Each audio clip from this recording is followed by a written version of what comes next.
तिमिरान्धस्य ज्ञानाञ्जनशलाकया सत्स्वरोन्मिलितं येन तस्मै श्रीगुरुवे नमः। नमो विष्णुपादाय कृष्णपृष्ठाय भूतले श्रीमदे देवदागस्वामीति नामिने नमाचार्यपादानिताय गुरुप्रदायिने गौरगददामदाय नगरग्रामदारिणे नमो विष्णुपादाय कृष्णपृष्ठाय भूतले श्रीमदे भक्तिवेदान्त स्वामीति नामिने नमस्ते सारस्वती देवे गौरवाणी प्रचारिणे निर्विशेष शून्यवादी पाश्चात्यदेशतारिणे जय श्री कृष्ण चैतन्य प्रभु नित्यानंद श्री अद्वैत गदाधर श्रीवासदि गौर भक्त वृंद हरे कृष्णा कृष्णा कृष्णा हरे हरे हरे राम राम राम हरे हरे हरे कृष्णा பக்தர்களுக்கு இனிமையான காலை வணக்கம். இன்றைய பாகவத சத்சங்க வகுப்புல கலந்துட்டு இருக்கிற எல்லா பக்தர்களுக்கும் என்னுடைய பணிவான நமஸ்காரம். ஸ்ரீமத் பாகவத்தினுடைய 3ஆம் ஸ்கந்தம் 13வது அத்தியாயம் பகவான் ஸ்ரீ வராக தேவரின் தோற்றம். இந்த அத்தியாயத்துடைய தலைப்பு இன்னைக்கு படிச்சது பதம் 9 மற்றும் 10. பிரம்மோவாச்ச வேதஸ்துப்யமகம் தாத ஸ்வஸ்திஸ்தாத்வாம் சிதீஸ்வர நிர்வியாலிகேன சதா சாதி வேதி ஆத்மனார்பிதம். பிரம்மதேவர் கூறினார், ஓ அன்பு மைந்தனே, ஓ உலக நாயகனே, உன் மீது நான் மிக்க மகிழ்ச்சி கொண்டிருக்கின்றேன். மேலும் உனக்கும் உன் மனைவிக்கும் எல்லா ஆசைகளும் கிடைப்பதற்காக எனது அறிவுரைகளுக்காக எவ்வித தயக்கமின்றி இதயபூர்வமாக என்னை நீங்கள் சன்னடைந்திருக்கின்றீர்கள். ஏதாவது ஆத்மஜே வீர காரியாகி அபசிதீர் குரோ பிரத்யா பிரத்மதை துஷ்யேத சாதாம் கதமசரை. ஓ வீரனே, எனது முன்னுதாரணம் ஒரு மைந்தன் தன் தந்தையுடன் கொள்ளும் உறவிற்கு நன்கு பொருந்துவதாகும். மேலோருக்கு இது போன்ற மரியாதையே தேவைப்படுகிறது. காழ்ப்புணர்ச்சியற்றவராகவும் தெளிவுடையவனாகவும் இருப்பவர் தனது தந்தையின் கட்டளையை மகிழ்ச்சியுடன் தன் சிறமேல் கொண்டு செயல்படுகிறார். அதனை தனது முழு திறமையும் பயன்படுத்தி நிறைவேற்றுகின்றார். இந்த கான்வர்சேஷன் சாயம்பு மனுக்கும் பிரம்மாவுக்கும் நடக்குது. சாயம்பு மனுடைய சாயம்பு மனு பிரம்மாவுடைய பையன், பிரம்மாட்ட இருந்து பிறந்தார். அதனால சாயம்பு மனுடைய அப்பா பிரம்மதேவர். சாயம்பு மனு பிறக்கிறதுக்கு முன்னாடி, இதுக்கு முந்தைய ஸ்லோகங்கள்ல முந்தைய அத்தியாயத்துல பிரம்மாட்ட இருந்து முதல்ல 4 குமாரர்கள் பிறந்தார்கள். சனகர், சனந்தனர், சனாதனர், சனத்குமாரன். அந்த 4 குமாரருக்கு அப்புறம் பிரம்மாவுடைய நெற்றியிலிருந்து ருத்ரன் பிறந்தார். அதுக்கப்புறம் இந்த சாயம்பு மனு தோன்றினார். பிரம்மாவுடைய உடல்ல இருந்து சாயம்பு மனு சத்வரூபாவும் தோன்றினார். இப்போ இந்த 2 ஸ்லோகமும் எதை மையப்படுத்தி சொல்லியிருக்கு அப்படின்னா, ஒரு சிறந்த தந்தை, ஒரு சிறந்த தந்தைக்கான அடையாளம் என்ன, ஒரு சிறந்த தமையன் மகனுக்கான அடையாளம் என்ன. அப்போ பாகவதம் ரொம்ப ரொம்ப முக்கியமான ஒரு பாடம். ஏன்னா இந்த உலக வாழ்க்கையில அவரவர் தர்மத்தை எப்படி செய்யணும் அப்படிங்கறது ரொம்ப அழகா எடுத்து சொல்லியிருக்கு. அந்த தர்மத்தை செஞ்சு அதன் மூலம் எப்படி பகவான் ஹரியை திருப்திப்படுத்துறது. இப்ப எல்லாருக்கும் ஒரு தர்மம் இருக்கு. தந்தைக்கு ஒரு தர்மம் உண்டு, மகனுக்கு ஒரு தர்மம் உண்டு, பெற்றோருக்கான தர்மம் உண்டு, பிள்ளைகளுக்கான தர்மம் உண்டு, கணவனுக்கான தர்மம் உண்டு, மனைவிக்கான தர்மம் உண்டு, இல்லற தர்மம் உண்டு. இந்த தர்மத்துடைய நோக்கமே என்ன? தர்மம்னா என்ன? இந்த தர்மம்னு சொன்னா தர்மம்னா என்ன? தர்மம் எங்கிருந்து தோன்றியது? அதுக்கான ஆதாரம் யாரு? ஏன் தர்மம் தோற்றுவிக்கப்பட்டது? தர்மம்னு சொன்னா மாறாதது, உறுதியாக இருப்பது. தாரையதே இது தர்மகா, தாங்கி பிடித்திருப்பது. தர்மம் என்றால் மாற்றம் இல்லாதது. அப்போ தர்மம் து சாக்ஷாத் பகவத் பிரணீதம். தர்மம் என்பது பகவானிடமிருந்தே தோன்றியது. பகவான் என்ன எடுத்து வைக்கின்றாரோ, பகவான் என்ன சொல்றாரோ அதான் தர்மம். தர்மத்தின் கொள்கைகளை புரிந்து கொள்வது ரொம்ப கடினமானது கூட பாகவதம் சொல்லியிருக்கு. தர்மஸ்ய தத்துவம் நிகிதோ குகாயா. தர்மத்தின் கொள்கைகளை புரிந்து கொள்வது கடினம். தர்மஸ்ய தத்துவம் நிகிதோ குகாயா. தர்மத்தின் கொள்கைகளை எப்படி புரிஞ்சுக்க முடியும்? மகாஜனோ ஏனகது சபந்தாக. மகாஜனங்களின் அடிச்சுவட்டை பின்பற்றுவதால புரிஞ்சுக்க முடியும். ஸ்வயம்போ நாரத சம்பு குமாரோ கபிலோ மனு பிரகலாத பீஷ்ம ஜனகோ வயாசகி பலிம் பயம். ஸ்வயம்பு பிரம்மா, நாரதர், மகாதேவர், ஸ்வயம்பு நாரத சம்பு குமார 4 குமாரர்கள், ஜனகர், பீஷ்மர், வையாசகி, சுகதே கோசாமி, பலி மகராஜ், யமராஜ், இந்த 12 பேரும் தர்மத்தை அறிந்த தலைவர்கள். இவங்கதான் உண்மையான தர்மத்தின் தலைவர்கள். ஏன்னா பகவான் என்ன சொல்றாரோ அது தர்மம். அந்த தர்மத்தை இவங்க புரிஞ்சுட்டு இருக்காங்க. இவங்க என்ன சொல்றாங்களோ அது தர்மம். அப்ப கிருஷ்ண உணர்வு அல்லது கிருஷ்ண பக்திங்கிறது பரோதர்மம். அந்த பரோ தர்மத்தை நாம் புரிந்து கொள்ள வேண்டுமானால் அந்த மகாஜனங்களை அடிச்சுவட்டை பின்பற்றும். மகாஜனோ எனக்கு சொல்றா, மகாஜனங்களின் அடிச்சுவட்டை பின்பற்ற வேண்டும். அப்போ இங்க எல்லாருக்கும் ஒரு தர்மம் உண்டு. இல்லற வாழ்க்கையில் இருக்கிற தர்மம், பிரம்மச்சரிய தர்மம், கிரகஸ்த தர்மம், சந்நியாச தர்மம், வனரப்பிரஸ்த தர்மம், பிராமண தர்மம், சத்திரிய தர்மம், வைஷ்ய தர்மம், சூத்திர தர்மம், எல்லாத்துக்கும் ஒரு தர்மம் இருக்கு. அப்ப தர்மம்னு சொல்லும் போது பிரபுபாதர் என்ன சொல்றாரு? தர்மா மீன்ஸ் ஒன் ஆக்குபேஷனல் டியூட்டி அப்படின்னு. தர்மா என்பது ஒருத்தருடைய உத்தியோக கடமை. பட் பிரபுபாதர் என்ன சொல்றாரு? ஆங்கில அகராதியில தவறா மொழிபெயர்ப்பு செஞ்சிருக்காங்க. இங்கிலீஷ் டிக்ஷனரியில தர்மா அப்படிங்கிறது ரிலிஜியஸ் பிரின்சிபல் மொழிபெயர்ப்பு பண்ணிருக்கோம். Dharma means religious principle. No, dharma is not religious principle. இப்போ ஆங்கில அகராதியில் என்ன மொழிபெயர்ப்பு செஞ்சிருக்காங்க பிரபுபாதர் சொல்றாரு? தர்மம் என்பது ஒருத்தருடைய மத கோட்பாடு. தர்மா என்பது மத கோட்பாடு. ஆனா பிரபுபா என்ன சொல்றாரு? கிடையாது, தர்மா என்பது மத கோட்பாடு கிடையாது. தர்மா என்பது மத கோட்பாடு கிடையாது. தர்மா என்பது ஒருத்தருடைய உத்தியோக கடமை. அதுக்கு பிரபுபா என்ன விளக்கம் கொடுக்கிறாரு? ஒருத்தர் தன் மத கோட்பாடை மாத்திக்கலாம். இன்னைக்கு இந்துவா இருக்கிறவங்க கிறிஸ்துவரா மாறுறாங்க. கிறிஸ்துவரா இருக்கிறவங்க இந்துக்களா மாறுறாங்க. இல்ல இந்துக்களா இருக்கிறவங்க இஸ்லாத்துக்கு போறாங்க. இல்ல இஸ்லாத்துல இருக்கிறவங்க இந்துக்களுக்கு மாறுறாங்க. இது மாதிரி ஒருத்தருடைய மத கோட்பாடுகள் ஒருத்தர் மாத்திக்கலாம். ஆனா தர்மத்தை மாற்ற முடியாது.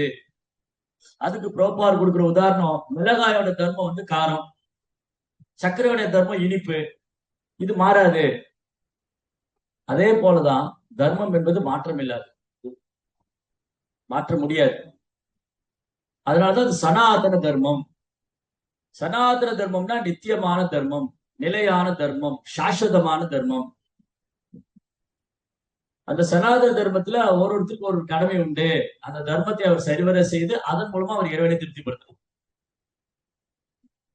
அத பொம்பு திஜஸ்ரேஷ்ட வர்ணாசிரம விவாகச சானுஷிதஸ்ய தர்மஸ்ய சம்சித்தி ஹரிதோஷனம்.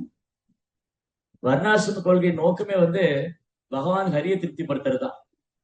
வர்ணாசிரம தர்ம ஆச்சாரிய புருஷேர பரப்பார் விஷ்ணு ஆராததே வர்ணன் அன்ன தோஷக்காரம். வர்ணாசிரம கொள்கை நோக்கமே விஷ்ணுவை திருப்திப்படுத்துறது. அதனால ஒருத்தர் எந்த வர்ணத்தில் இருந்தாலும் சரி, எந்த ஆசிரமத்தில் இருந்தாலும் சரி, அதனுடைய நோக்கம் என்னவா இருக்கும்? விஷ்ணுவை திருப்திப்படுத்துறதா இருக்கும். அப்ப மனித வாழ்க்கையின் லட்சியம், குறிக்கோள் வந்து விஷ்ணுவை திருப்திப்படுத்துறதுதான். அதான் ஒரே குறிக்கோள். மனித வாழ்க்கையின் ஒரே குறிக்கோள் என்ன? விஷ்ணுவை திருப்திப்படுத்துறது, விஷ்ணுவை சரணடைவது, பகவானை அடைவது. மனித வாழ்க்கையின் ஒரே லட்சியம் பகவானை அடையிறது. அதுதான் பாகவதம் வந்து திரும்ப திரும்ப சொல்லுது. காமே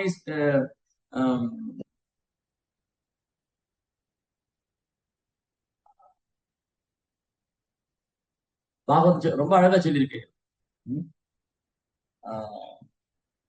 நான் இந்திரிய பிரீத்தி இல்ல,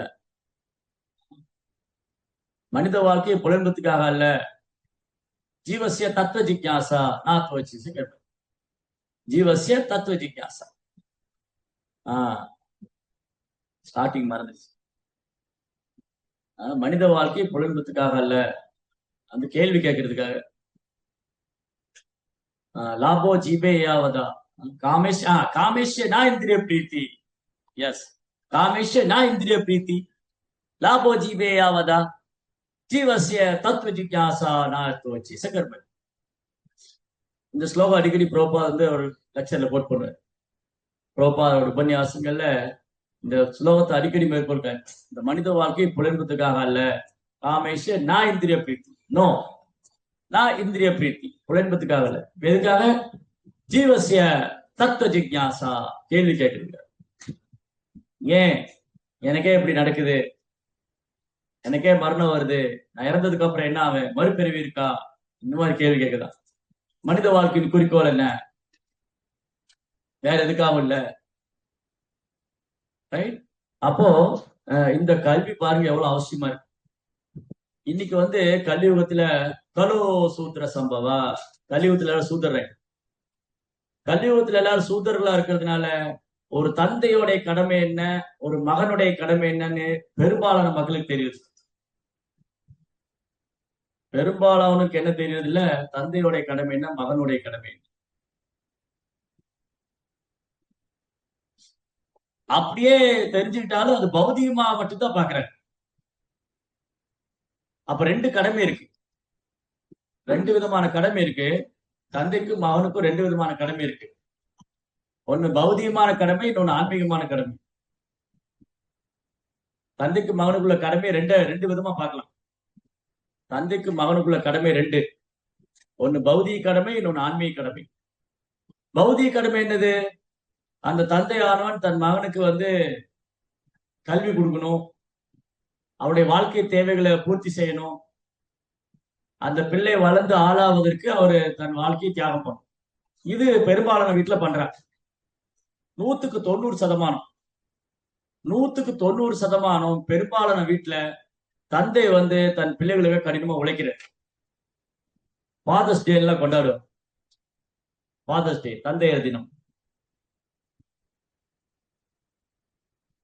அப்ப என்ன பண்றாங்க, தந்தையார் வந்து கடினமா உழைக்கிறார், ஷிப்ட் போட்டு வேலை பண்றாரு, டே நைட் ஒர்க் பண்றாரு, குடும்பத்தை பிரிஞ்சு வெளிநாட்டுல போய் ஒர்க் பண்றாரு. சில தந்தை என்ன பண்றாரு, சில குடும்ப தலைவர், எனக்கு வந்து என் குடும்பத்தை நான் பராமரிக்கணும், என்ன பிள்ளைகளை படிக்க வைக்கணும் அப்படின்னு சொல்லிட்டு வீட்டை விட்டு ஒரு நாட்டை விட்டு இன்னொரு நாட்டுக்கு போற, தேசம் விட்டு தேசம், கண்டம் விட்டு கண்டம் போற, ஒரு நாட்டுல இருந்து ஒரு ஊர்ல இன்னொரு ஊருக்கு போற. அப்ப தன் பிள்ளைகளுக்காக தன் மனைவியை பிரிஞ்சு, குடும்பத்தை பிரிஞ்சு, எல்லாத்தையும் விட்டுட்டு போய் அங்க கஷ்டப்படுற.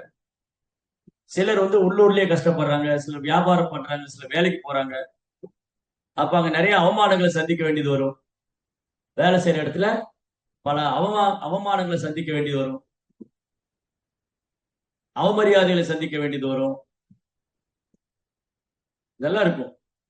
ஆனா அதெல்லாம் அவர் பொறுத்துக்கிறார். பொதுவா ஒரு ஜீவாத்மாவுக்கு, ஒரு மனுஷனுக்கு வந்து அவமானங்களை பொறுத்துக்க முடியாது. அவமானங்களையும் கஷ்டங்களையும் வருத்தங்களையும் துக்கங்களையும் ஒருத்தனால பொறுத்துக்க முடியாது, அவமரியாதையை பொறுத்துக்க முடியாது. ஆனா ஒரு குடும்ப தலைவர் என்ன பண்றாரு, தன் குடும்பத்துக்காக வேண்டிய அதெல்லாம் பொறுத்துக்கிறார். சரி பரவாயில்ல, என்ன பண்றது, சம்பளம் வேணுமே, இந்த கம்பெனி விட்டு போயிட்டா யார் அடுத்த கம்பெனி அடுத்து வேலை தேடணும், அதனால அவன் திட்டினாலும் பரவாயில்ல, வேலை செய்வோம். ஆனா அந்த பொய்ய வெங்காரம் விடாது. சிலர் பாத்தீங்கன்னா கம்பெனில சண்டை போட்டு வேற கம்பெனி போ, ஓ நான் வந்து உனக்கு நீ சம்பளம் கொடுக்குறேன், நான் வேலை செய்யறேன், நான் உனக்கு அடிமை கிடையாது அப்படின்னு சண்டை போட்டு வேற கம்பெனி போ. ஆனா சிலர் என்ன பண்ணுவாங்க, பொறுத்துக்குவாங்க. சரி இங்க சம்பளம் நிறைய கிடைக்குது, அதனால நான் பொறுத்துக்கிறேன், இதை விட வெளியே போனா சம்பளம் கம்மியா தான் கிடைக்கும். அப்போ அந்த குடும்பத்துக்காக வேண்டி அவர் நல்ல அவமானங்களையும் கஷ்டங்களையும் அவமரியாதையும் பொறுத்துக்கிறார்.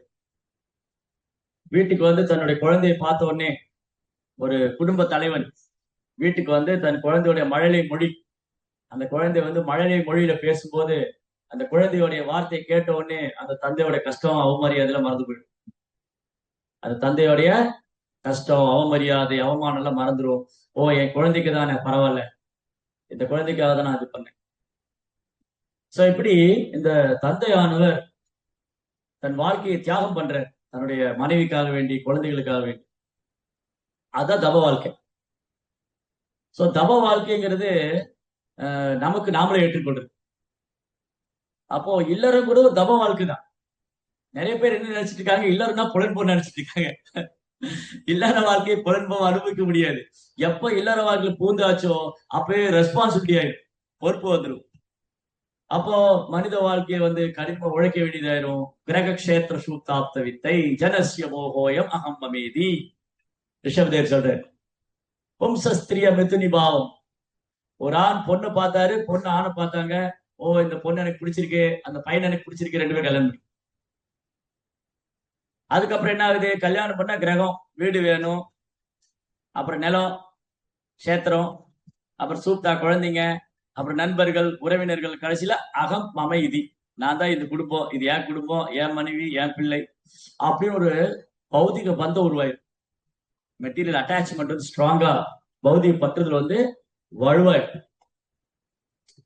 அதனால இந்த பௌதிக ரீதியா பார்க்கும்போது ஒரு தந்தையானவர் தன் குடும்பத்துக்காக, அந்த குடும்ப தலைவர் ஒரு தந்தையானவர் தன் பிள்ளைக்காக ரொம்ப கஷ்டப்படுறாரு.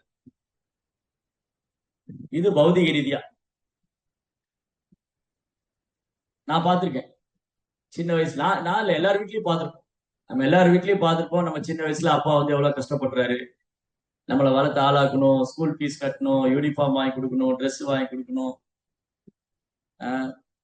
காலேஜ் ஃபீஸ் கட்டணும், செமஸ்டர் ஃபீஸ் கட்டணும், பர்த்டேக்கு ஒரு ட்ரெஸ், தீபாவளிக்கு ஒரு ட்ரெஸ், பொங்கலுக்கு ஒரு ட்ரெஸ், ஃபெஸ்டிவல் வந்தா ஒரு ட்ரெஸ், கல்யாணம் போன ஒரு ட்ரெஸ். நான் 80ல பிறந்த குழந்தை. 80களில் ஒரே ட்ரெஸ் தான், மேபி ரெண்டு ட்ரெஸ் எடுப்போம். ஒன்னு தீபாவளிக்கு, ஒன்னு பொங்கலுக்கு, இல்லாட்டி பர்த்டேக்கு ஒரு ட்ரெஸ், அவ்வளவுதான். இன்னைக்கு நைட் ட்ரெஸ், அப்புறம் ஜிம்முக்கு போகும்போது ஒரு ட்ரெஸ், ஒர்க் அவுட் பண்றதுக்கு ஒரு ட்ரெஸ், எக்ஸசைஸ் பண்றதுக்கு ஒரு ட்ரெஸ், நைட் ட்ரெஸ், டே ட்ரெஸ், அதுக்கப்புறம் கோயிலுக்கு போகும்போது ஒரு dress, formal dress, casual dress, இதெல்லாம் வாங்கி பீரோல இருக்கும். ஆனா ஒரு ட்ரௌசர் மட்டும் போட்டுக்காங்க, எல்லாம் பீரோல இருக்கும். அப்புறம் ஜாக்கிங் போறதுக்கு ஒரு ஷூவு, வாக்கிங் போறதுக்கு ஒரு ஷூவு, வீட்டுக்குள்ள ஒரு செருப்பு, வீட்டுக்கு வெளியில ஒரு செருப்பு. அன்னைக்கு ஒரே செருப்பு தான், அது ரப்பர் செருப்பு. பிஞ்சு போயிட்டா என்ன பண்ணுவோம், பின்னூசி குத்தி மாட்டிருக்கோம். அதெல்லாம் 80ல நடந்தது. இப்ப 2K கிட்ட அதெல்லாம் பார்த்துருக்கவே மாட்டாங்க. இப்ப பிறந்த 2000ல பிறந்த குழந்தைகளுக்கு இது தெரியவே செய்யாது. ரப்பர் செருப்புல பின்னூசி குத்தி நடந்தது. இங்க யாரா நடந்துருந்தீங்கன்னா கை தூக்குங்க, அந்த மாதிரி யாராவது அதிர்ஷ்டசாலி இருக்கீங்களான்னு பார்ப்போம். ரப்பர் செருப்பு பிஞ்சு போய் அதுல பின்னூசி குத்தி நடந்தவங்க யாரா இருக்கீங்களா, கை தூக்கு. எல்லாம் இப்ப ராஜ குடும்பத்துல பிறந்தவங்க போல இருப்பான், கை தூக்க. இந்த மாதிரி ஒரு காலகட்டத்துல ஒருத்தர் கை தூக்கி இருக்காங்க. அப்ப நம்ம டீம்ல ஒருத்தர் இருக்கிறாங்க கூட. அப்புறம் என்ன பண்ணுவோம், மாமா ட்ரெஸ் வாங்கி போட்டுட்டு அதை எனக்கு கொடுப்பாரு. இந்த ட்ரெஸ் நான் இப்ப போட்டுக்கிறது இல்ல, நீ யூஸ் பண்ணிக்க. அப்படி மாமாவுடைய ட்ரெஸ், சித்தப்பாவுடைய ட்ரெஸ், அப்பாவுடைய ட்ரெஸ் அதெல்லாம் கிடைக்கும். இப்படிதான் வளர்ந்தது 80 குழந்தைகள்லாம். 80 90ல வாழ்ந்த குழந்தைங்க மாமாவுடைய புது ட்ரெஸ், மாமா ட்ரெஸ் புதுசு வாங்குவாரு, பழசு நம்மகிட்ட கொடுத்துருவாரு, இது நான் யூஸ் பண்றதுல நீ போட்டுக்க. அப்புறம் அவர் சைஸ் மாறிடுவாரு, அந்த ட்ரெஸ் பத்தாது. கடைசியில ட்ரெஸ் சின்னதா போச்சு பாரு, அவர் பெருசாயிட்டாரு, வயிறு பெருசாயிடுச்சு. இந்த ட்ரெஸ் எனக்கு பத்த மாட்டேங்குதுடா, நீ யூஸ் பண்ணிக்க. ட்ரெஸ் சின்னதா போச்சு, ட்ரெஸ் சின்னதாகல, அவர் பெருசாயிட்டாரு. அப்புறம் அது நம்ம வளர்ந்துட்டோமா, நம்ம கரெக்டா இருக்கு. அதுக்கப்புறம் என்ன பண்ணோம், ஒரு வீட்டுல 3-4 குழந்தைகள் இருந்தா அண்ணனோட புஸ்தகம் தம்பிக்கு போகும். அவன் காலேஜ் படிச்ச புக்கு, அவன் படிச்ச ஸ்கூல் நோட்ஸ், இதெல்லாம் தம்பிக்கு. அவன் யூஸ் பண்ண ஜாமெட்ரி பாக்ஸ். இப்படிலாம் ஒரு காலத்துல வாழ்ந்திருக்கும். இன்னைக்கு அப்படிலாம் கிடையாது. 2000 கம்ப்ளீட்டா மாறிச்சு. 2K கிட்ட அவங்க என்ன கேட்கிறாங்களோ அதை பெற்றோர் வாங்கி தரணும். 80 கிட்ஸ்க்கு 80ல பிறந்த குழந்தைங்க பெற்றோர் என்ன கொடுக்குறாங்களோ குழந்தைகள் வாங்கிக்கணும். ஈவன் ட்ரெஸ் கூட எங்க அப்பா அம்மா எதை சூஸ் பண்றாங்களோ அதை நான் போட முடியும். நான் இது வேணும்னு கேட்க முடியாது. உனக்கு என்னடா தெரியும், நான் வாங்கி கொடுக்கதான் நீ போடணும்பா. இன்னைக்கு அப்படி இல்ல, போடுறது நானே, நான் சொல்ற ட்ரெஸ் நீ வாங்கி கொடுக்குறேன். சமீபத்தில் நடந்தது, ஒரு பக்தர் கார் வாங்குறதுக்காக என்கிட்ட கேட்டார், பிரபு என்ன கார் வாங்கலான்னு. நான் சொன்ன, ஒரு இந்த மாதிரி வேன் வாங்கி பிரபு, நீங்க வேன் வாங்கினீங்கன்னா என்ன பண்ணலாம்னா ஒரு 8-10 பேர் நீங்க கோயிலுக்கு அழைச்சிட்டு வரலாம், மல்டி பர்பஸ் யூஸ் பண்ணலாங்க, பல்வேறு விதத்துக்கு யூஸ் பண்ணிக்கலாம். நீங்க ஒரு வேன் வாங்குவீங்க. திடீர்னு பார்த்தா ஒரு காரை வாங்கிட்டு வந்தாரு. ஏன் பிரபு வேன் வாங்காம கார் எடுத்துட்டீங்க? என் பொண்ணு இதுதான் வேணும்னு அடம் பிடிக்கிறாரு. அப்ப யார் முடிவு பண்றா இன்னைக்கு? ஒரு காலத்துல பெற்றோர்கள் முடிவு பண்ணாங்க, பிள்ளைகள் கேட்டுக்கிட்டாங்க. இன்னைக்கு காலம் அப்படி மாறிடுச்சு, பிள்ளைகள் முடிவு பண்றது பெற்றோர்கள் கேட்டுக்க வேண்டியதா இருக்கு. அதான் இன்னைக்கு இருக்கிற சுச்சுவேஷன்.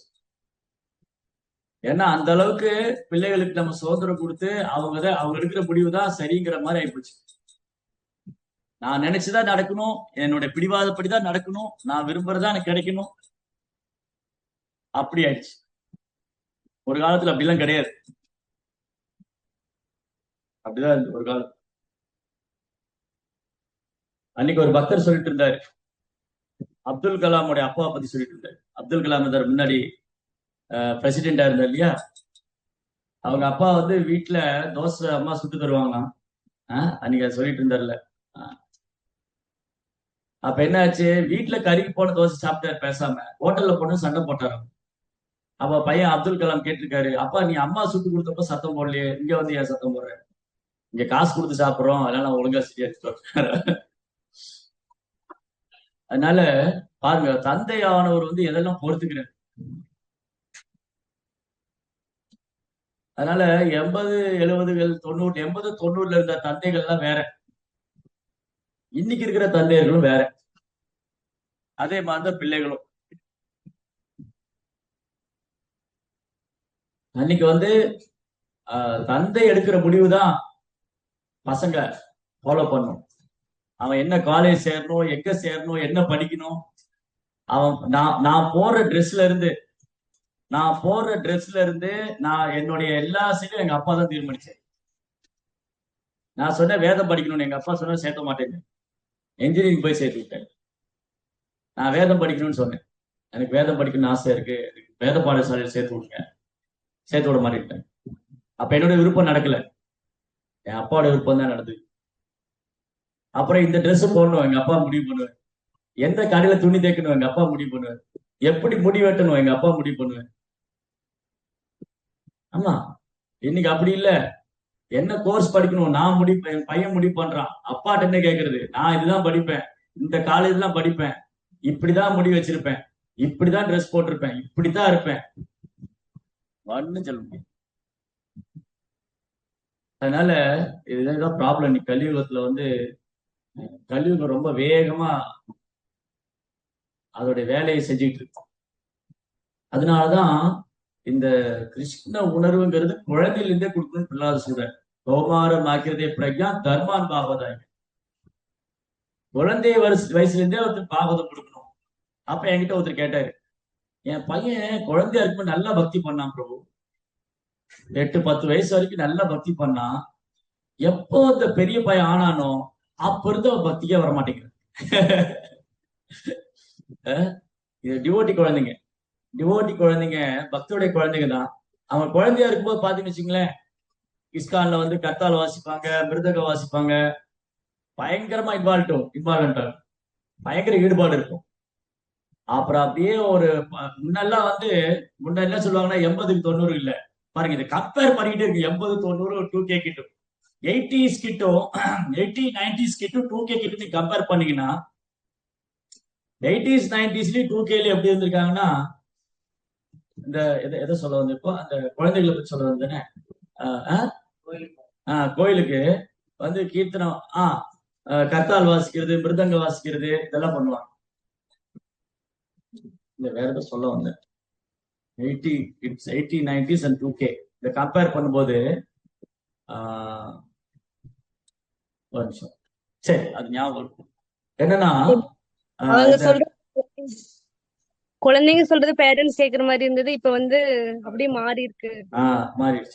கேக்குறது என்ன ஆச்சுன்னா, இது வந்து குழந்தைங்க சின்ன வயசுல இருந்து பயங்கரமா கர்த்தால் வாசிக்கிறது, மிருதங்க வாசிக்கிறது, கோயிலுக்கு வர்றது எல்லாம் பண்ணுவாங்க. என்ன சொல்ல வந்த இப்ப ஞாபகம் வந்துச்சு. முன்னெல்லாம் வந்து 80, 90ல பசங்க கெட்டு போவாங்க அப்படின்னா எப்பன்னா காலேஜ் போனா பையன் கெட்டு போயிடுவான்னு சொல்லுவாங்க. முன்ன என்ன சொல்லுவாங்க, 80, 90கள்ல காலேஜ் போனா கெட்டு போயிடுவேன், ஒழுங்கா இருக்குன்னு சொல்லுவாங்க. இப்ப ஸ்கூலுக்கு போனாலே கெட்டு போயிருவீங்க. இதுதான் 80, 90க்கும் 2K கிட்டுக்குள்ள வித்தியாசம். அன்னைக்கு வந்து காலேஜ் போனா ஒழுங்கா இருக்கணும், கெட்டு போறக்கூடாது, வெளியில சுத்தக்கூடாதுன்னு சொல்லுவாங்க. இன்னைக்கு ஸ்கூலுக்கு போகும்போது சொல்லி அனுப்புறாங்க. இதான் 2K. இதுதான் சொல்ல ஞாபகம் வந்தது. அன்னைக்கு வந்து காலேஜ் போனா கெட்டு போயிடுவாரு. அப்போ ஒரு காலத்துல டிவோட்டியோட பசங்க நான் கண்ணு முன்னாடி பார்த்திருக்கேன் என்னோட அனுபவத்துல. காலேஜ் சேர்ந்ததுக்கு அப்புறம் இஸ்கானுக்கு ஒழுங்கா வரமாட்டாங்க, சாண்டிங் ஒழுங்கா பண்ண மாட்டாங்க. முன்ன நல்லா பண்ணிட்டு இருப்பாங்க. ஒரு 7 வயசு 8 வயசு இருக்கும்போது அந்த குழந்தையில இருந்தே வந்துட்டு இருக்கும்போது அந்த 16 அந்த டீனேஜ் வர வரைக்கும், அந்த இளமை வர வரைக்கும் பயங்கரமா வந்து கீர்த்தன்லாம் பாடி கத்தால் வாச்சு ப்ரோக்ராம் அட்டன் பண்ணி ரொம்ப இன்வால்மெண்டா இருப்பான். எப்ப காலேஜ்ல கொண்டு போய் சேர்த்தாங்களோ அப்ப முடிஞ்சுதான் கதை. அதுக்கப்புறம் இது வந்து 90% அப்படிதான். அதுல ஏதோ ஒண்ணு ரெண்டு பையன் அத்தி பூத்த மாதிரி தப்பிச்சானா உண்டு. அங்க ஏதாவது காலேஜ்ல போய் அங்க யூத் ப்ரோக்ராம் அட்டன் பண்ணி அங்க காலேஜ் ஸ்டூடெண்ட் அதுக்கே ஏதாவது இஸ்கான் ப்ரோக்ராம் நடந்ததுன்னா தப்பிச்சான். இப்படிதான் 80 90ல இருந்தது. இப்போ 8ஆம் கிளாஸ் தான், 8ஆம் கிளாஸ் இல்ல, 6 7 தாண்டிட்டாலே முடிஞ்சது.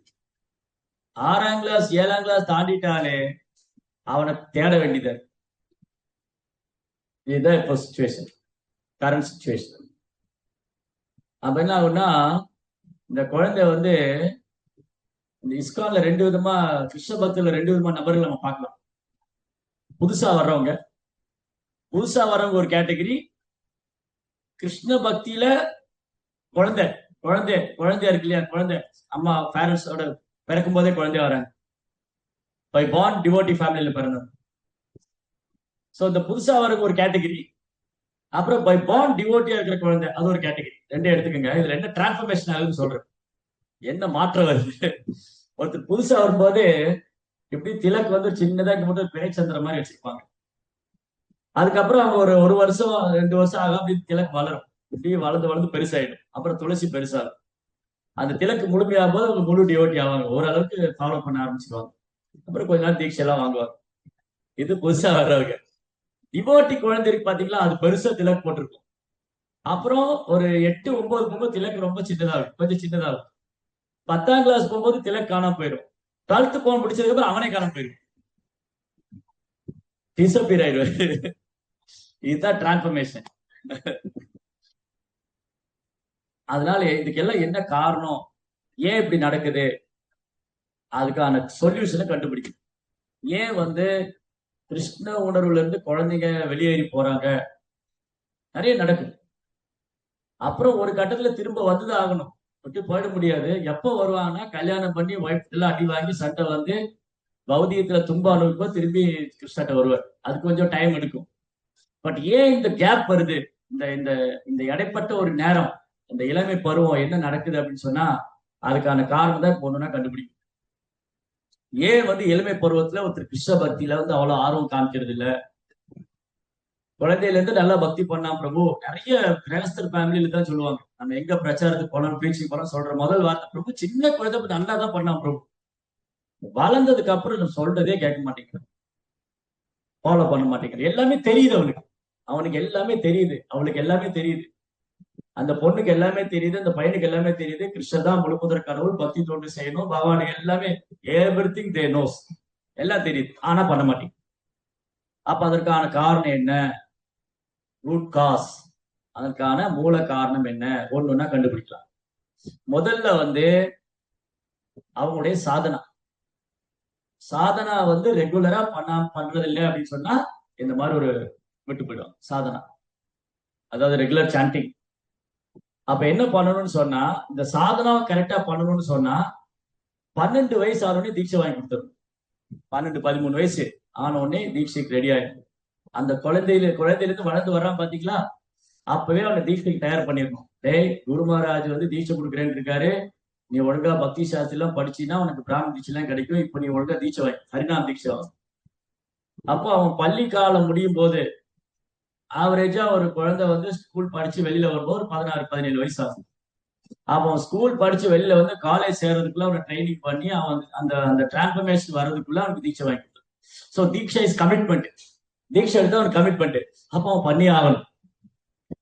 அதனால என்ன பண்ண முடியாது, அவன் சாதனா விட முடியாது. அதனால அவன் ஸ்கூல் முடிக்கும் போது அவனுக்கு தீட்சை வாங்கி கொடுத்துட்டோம்னா அது வரைக்கும் அந்த ஸ்கூல் காலம் இருக்கு இல்லையா, அதை ட்ரெயின் பண்ணணும். ஆனா இப்ப பிரச்சனை என்னன்னா, ஸ்கூல் படிக்கும் போதே விலக ஆரம்பிச்சிட்டாங்க. ஒரு காலத்துல காலேஜ் போய் தான் விலகுனாங்க. ஆஹ் இப்ப ஸ்கூல்லயே விலக ஆரம்பிச்சு. அப்ப என்ன அர்த்தம்? அந்த பிரகலாதர் சொன்ன மாதிரி 5 வயசுல இருந்தே கிருஷ்ண பக்தி கொடுத்துட்டே வரணும். 12 வயசு 13 வயசு ஆனே அவனை வான் பண்ணும். இந்த மாதிரி உனக்கு நீ மெச்சூர் ஆயிட்டே வர்ற, உனக்கு எது சரி எது தப்புன்னு தெரியணும், யாரு கூட எப்படி சேரணும் என்ன பண்ணணும் தெரியணும். மெயின் ப்ராப்ளம் என்னன்னு சொன்னா, ரெண்டாவது ப்ராப்ளம் அசோசியேஷன். சுத்தி உள்ளவங்க எல்லாம் அசுர குழந்தைகளா இருக்காங்க, நம்ம குழந்தை பக்தரா இருக்காங்க. அதுதான் ப்ராப்ளம். ஊரெல்லாம் மொட்டையா போகும்போது நான் மட்டும் திலக் போட்டு போன என்ன சொல்லுவான், பாரு அவர் சாமியார் வராங்க இல்லையா. இங்க இன்னைக்கு ஸ்கூல்லயும் காலேஜ்லயும் என்ன ப்ராப்ளம்னு சொன்னா, எந்த ஒரு அடையாளமே இல்லை மாணவர்கள் மத்தியில. ஒரே ஒரு அடையாளம் தான் இருக்கு, இஸ்லாம் பொண்ணுங்க பர்தா போட்டு வருவாங்க. ஏன்னா அவங்களுடைய அவங்களுடைய மார்க்கத்துல அது ரொம்ப ஸ்ட்ரிக்ட். புர்கா போடாம வெளியே வரக்கூடாது, பர்தா போடாம வெளியே வரக்கூடாது, கம்பல்சரி இல்லையா. ஆனா முஸ்லீம் பையங்க குல்லா போடுறது இல்லை. ஆனா பொண்ணுக்கு மட்டும் கம்பல்சரி புர்கா போடணும். அதை இன்னும் அவங்க ஃபாலோ பண்றாங்க. அது நீங்க பண்ணக்கூடாது சொல்லி பாருங்க, பெரிய ஸ்ட்ரைக் பண்ணிடுவாங்க, பிரச்சனை சண்டை போட்டுருவாங்க. இல்ல இந்த காலேஜுக்கு வர மாட்டோம், இந்த காலேஜ் எங்களுக்கு வேண்டாம், இந்த ஸ்கூல் எங்களுக்கு வேண்டாம், இமீடியட்டா அடுத்த ஸ்கூல்ல சேர்த்துருவோம், உடனடியா அடுத்த காலேஜ் போயிடுவாங்க. எப்ப அவங்க மார்க்கத்துக்கான தடைன்னு ஒண்ணு வருதோ அதை அவங்க டாலரேட் பண்ணிக்க மாட்டாங்க. ஆனா நம்ம என்ன ஆயிடுறோம்னு சொன்னா, நம்ம எல்லாம் காம்ப்ரமைஸ் பண்ணிக்கிட்டே இருக்கு. ஓ இந்த ஸ்கூல்ல படிச்சா நல்லா சொல்லி தருவாங்க, அப்ப என்ன பண்ணுவோம், இது பண்ண வேண்டாமா, சரி வேண்டாம் விட்டுறலாம். இப்படிதான் ஒன்னொன்னா காம்ப்ரமைஸ் பண்ணி எல்லாத்தையும் விட்டு கொடுத்து இன்னைக்கு நம்ம சனாதன தர்மத்தை விட்டு கொடுக்குற நிலைமையில. இந்த ஸ்கூல்ல என்ன சொல்றாங்க, பொட்டு வச்சுட்டு வரக்கூடாது, எந்த ஒரு அடையாளம் இருக்கக்கூடாது, துளசி மாலை போட்டுக்கூடாது, திலக பரிசா போட்டு வரக்கூடாது. அந்த ஸ்கூலுக்கு எனக்கு பிள்ளைகளை சேர்க்கவே கூடாது. அவ்வளவுதான். அந்த மாதிரி ஸ்கூல் தேவையில்லை. அப்படின்னா அவங்க என்ன பகவத்கீதையா சொல்லி தராங்க, பாகவதம் சொல்லி கொடுக்குறாங்க? ஒண்ணும் கிடையாது. சோ அதனால இங்க ப்ராப்ளம் எங்கெங்க நடக்குதுன்னா, இன்னைக்கு எல்லாம் என்ன பார்த்தா கேலி பண்ணுவாங்க, திலக் போட்டு போனா என்ன கேலி பண்ணுவாங்க, சிக்கா வச்சுட்டு போனா என்ன கேலி பண்ணுவாங்க. இந்த சினிமால என்ன நாம போட்டாச்சா, பட்டைய நாம போட்டு வண்டியா, பட்டம் போட்டாச்சா, அப்படி சொல்லி சொல்லி இன்னைக்கு இந்துக்கள் பசங்க யாருமே நெற்றியில பொட்டே வைக்கிறது. முன்னெல்லாம் நாங்கெல்லாம் ஸ்கூலுக்கு போகும்போது அதான் திரும்பி 80-90 போகணும். 80-90க்கும் 2K டிஃபரன்ஸ் பாருங்க. 80-90 ஸ்கூல்ல படிக்கும் போது நல்லா பெரிய பட்டை போட்டு போவேன், நல்ல பெரிய பட்டையா போட்டு போவேன். ஆமா, என்ன யாரும் சாமியாருன்னு சொன்னதே இல்லை. ஏன்னா அவருக்கு தெரியும் இவர் ஐயரே பட்டை போட்டு வருவாரு. அதுல ஐயர் இல்லாத பசங்க கூட திருநீர் வச்சுட்டு வருவான். என்ன அவன் சின்னதா வச்சுட்டு வருவான், குங்குமம் வச்சுட்டு வருவான், சந்தனம் வச்சுட்டு வருவான். அட்லீஸ்ட் ஒரு சந்தனம் வச்சுட்டு போ, ஒரு சந்தனம் நீ போட்டுப்போ, அப்ப கூட பெருசா போட்டுப்போ. அப்புறம் 90க்கு அப்புறம் சின்ன பொட்டாச்சு. இன்னைக்கு பொண்ணுங்க நெத்தியில பொட்டு வச்சிருக்காங்களா இல்லையான்னு தெரியல, அப்படி இருக்கு. அது ஸ்டிக்கர் போட்டா போச்சு. இந்த மலேசியாவில் போயிருந்தேன். மலேசியால என்ன ஒரு பியூட்டினா, மலேசியால தமிழ் ஸ்கூல் இருக்கு. 6ஆம் கிளாஸ் வரை கம்பல்சரி தமிழ் ஸ்கூல்ல படிக்கணும். அதுக்கு பேரு தமிழ் பள்ளின்னு வச்சிருக்காங்க. நான் அதான் யோசிச்சேன், நம்ம தமிழ்நாட்டுல தமிழ் தமிழ் ஊரை ஏமாத்திட்டு இருக்கான். அங்க மலேசியா ஸ்கூல்ல எல்லா ஸ்கூலும் compulsory Tamil school. Tamil 6th standard வரைக்கும் எல்லாம் தமிழ்ல படிக்கணும். கவர்மெண்டே நடத்துது தமிழ் ஸ்கூல், ஸ்டாண்டர்டா இருக்கு. இங்க கவர்மெண்ட் தமிழ் ஸ்கூல்ல ஏன் சேர்த்த மாட்டான், அது டாய்லெட் பப்ளிக் டாய்லெட் மாதிரி இருக்கும், அதனால சேர்த்த மாட்டான். ஏன்னா இங்க ஸ்டாண்டர்ட் கிடையாது, தரம் கிடையாது, கல்வி தரம் இல்ல, ஆசிரியர்கள் தரமானம் கிடையாது. பட் அங்க என்ன சொல்லியிருக்காங்க, கம்பல்சரி தமிழ் ஸ்கூல்ல படிக்கணும். 6th ஸ்டாண்டர்டுக்கு அப்புறம் தான் அவங்க மற்ற லாங்குவேஜ் அதெல்லாம் ஹையர் ஸ்டடி போகும்போது. அப்புறம் அங்க பொண்ணு குழந்தைகளை பார்த்தா நல்ல பெருசா பொட்டு வச்சிருக்காங்க. நீங்க மலேசியால போனீங்கன்னா சின்ன சின்ன பொண்ணு குழந்தைகள் இருக்கும், சின்ன குழந்தைங்க தான், நல்ல பெரிய பொட்டு வச்சிருப்பாங்க. நம்ம ஊர்ல பொட்டு இருக்கா இல்லையான்னு பார்க்கணும். என்ன சொல்லுவாங்க, அந்த பைனாக்குலர் வச்சு பார்க்கணும் அந்த பொண்ணு பொட்டு வச்சிருக்கா இல்லையா. ஏன்னா அது ஒரு அவமானம், அது ஏதோ ஒரு சங்கடம், ஒரு கூச்சம் பொட்டு வைக்கிறது. எல்லாத்தையும் விட்டாச்சு. சோ இப்படி இங்க என்ன நடக்குதுன்னா, கலியுகத்துல இந்த மாதிரி சினிமால, ஸ்கூல்ல, காலேஜ்ல இந்த அடையாளங்களை அழிக்கிறதுக்குன்னே இருக்காங்க. நம்முடைய வேத கலாச்சாரம், நம்முடைய பண்பாடு, இதெல்லாம் போகணும். போய் எல்லாம் நாத்திகனா ஆகணும். எல்லாம் நாத்திகனா ஆகணும். நீ பொதி மாடு மாதிரி கழுத மாதிரி முதுகுல ஒரு பேக்கை தூக்கிட்டு சுத்துறான். அந்த பழைய அழுக்கு பிடிச்ச ஜீன்ஸ் பேண்ட்டையும் போட்டு ஒரு மேல ஒரு டிஷர்ட்டையும் போட்டு, நீங்க சென்னை பெங்களூர் எல்லாம் போங்க, ஒரு பழைய டிஷர்ட், ஒரு அழுக்கு பிடிச்ச ஜீன்ஸ் பேண்ட், கிழிச்சு போன ஜீன்ஸ் பேண்ட், முதுகுல ஒரு பேக். இதுக்கு கழுதுக்கு என்ன வித்தியாசம்? அது 4 கால், இது 2 கால், அவ்வளவுதான் வித்தியாசம். பெரிய வித்தியாசம். அதுல பெருமை வேற. நான் HCL ஒர்க் பண்றேன், நான் HP ஒர்க் பண்றேன், நான் வந்து ஆப்பிள் கம்பெனில ஒர்க் பண்றேன். நீ அடிமையா இருக்க, அதுல என்ன பெருமை வேண்டியது? சூதரனா இருக்கிறது யாரா பெருமைப்படுவாங்களா? பிராமணனா இருக்கிறத பெருமைப்படணும். பிராமணனா தன் வாழ்க்கையின் குறிக்கோளை உணர்ந்தவர். இது பிராமண சூத்திரம் உடனே சண்டைக்கு வந்துருவாங்க பாருங்க, இப்படி சொல்றாங்க. அது புரியாதவன் தான் ஜனம் போட்டு இருப்பான். சூத்திரனா யாரு? சூத்திரன்கிறவ வந்து தன் வாழ்க்கையின் குறிக்கோளை உணராதவன், விலங்கு மாதிரி வாழ்ந்துட்டு இருக்கிறவன். அவனுக்கு வந்து ஆன்மீக அறிவே இல்லை, கழுத மாதிரி உழைக்க மட்டும்தான் தெரியும். அது அந்த மாதிரி உள்ளவங்களும் சூத்திரன். பிராமணனா யாரு? தன் வாழ்க்கையின் குறிக்கோளை உணர்ந்தவன், இறைவனை தன்னை உணர்ந்தவன் பிராமணன். அப்ப அது உணர்ந்ததான் பிராமணன், இல்லாட்டி பிராமணன் கிடையாது. அப்ப பௌதிக கல்வி எதை உருவாக்குது? சூதரர்கள் தான் உருவாக்குது. அதுல பெருமை வேற.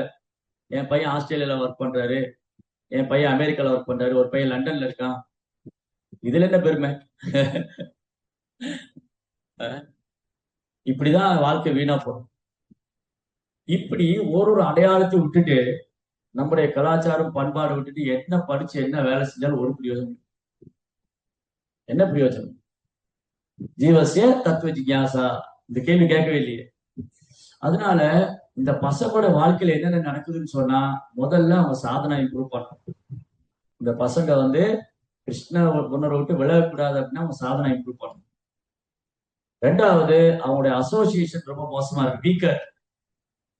ஸ்கூல்ல, காலேஜ்ல, வீட்டை விட்டு வெளியில போனாலே பக்தர் அல்லாதவ சங்கத்துல தான் இருக்க வேண்டியது. அப்போ அந்த பையனுக்கு மெச்சூரிட்டி இருக்கணும். நான் இவங்கிட்ட எவ்வளவு தூரம் பழகணும், எவ்வளவு தூரம் பழகக்கூடாது, எந்த அளவுக்கு பழகுனா எனக்கு நன்மை, எந்த அளவுக்கு பண்ணா எனக்கு பழகுனா தீமை, அந்த பார்டரை கிராஸ் பண்ணக்கூடாது. ஓகே, பசங்களோட சேரலாம், பேசலாம், ஜாலியா இருக்கலாம். ஆனா ஒரு லிமிடேஷன் இருக்கு. இதுக்கு மேல போனா என்னுடைய கிருஷ்ண உணர்வு பாதிக்கும்.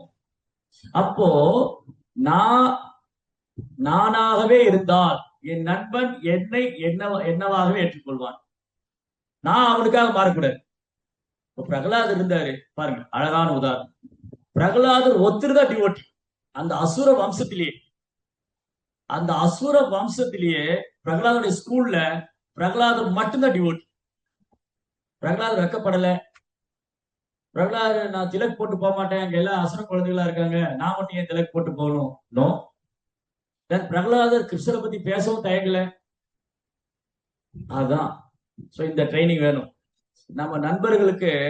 முதல்ல நான் கிருஷ்ண உணர்வுல உறுதியா இருந்தாதான் என் நண்பனும் கிருஷ்ண பக்தராகணும்னு நினைப்பேன். இன்னைக்கு நம்ம பசங்களே கிருஷ்ண உணர்வுல உறுதியா இல்ல, அதனால அந்த பையன் கூட சேர்த்து இவனோட கிருஷ்ணகாசன் போச்சு. அப்போ நம்ம பிள்ளைங்களுக்கு வந்து கிருஷ்ண உணர்வை நம்ம உறுதியா கொடுத்துட்டோம்னா இவன் அங்க போய் கிருஷ்ண பக்தி கொடுப்பான். கூட இருக்கிற ஃப்ரெண்ட்ஸ்க்கு இஸ்கானுக்கு வாங்க, சாண்டிங் பண்ணுங்க, பகவத்கீதா படிங்க, இது சனாதன தர்மம், இதை ஃபாலோ பண்ணணும்.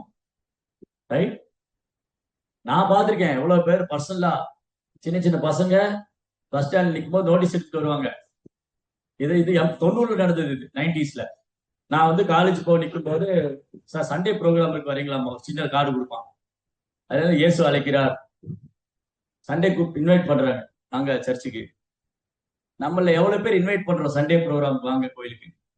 நம்ம பசங்கள்ல எவ்வளவு பேரு அவங்க ஃப்ரெண்ட்ஸ சண்டே ப்ரோக்ராம் கோயிலுக்கு வாங்க இன்வைட் பண்றான்? ஏன்னா இவனே ஆளக்கானது சண்டே. சண்டே இவனே வரமாட்டேன், இவனுக்கு இந்த 4 பேர் கூட்டு வருது. சோ அதனால ஃபர்ஸ்ட் ஆஃப் ஆல் எங்க ப்ராப்ளம் எங்க இருந்து தொடங்குது? நம்மகிட்ட தான் தொடங்குது. நம்மகிட்ட தான் தொடங்குது.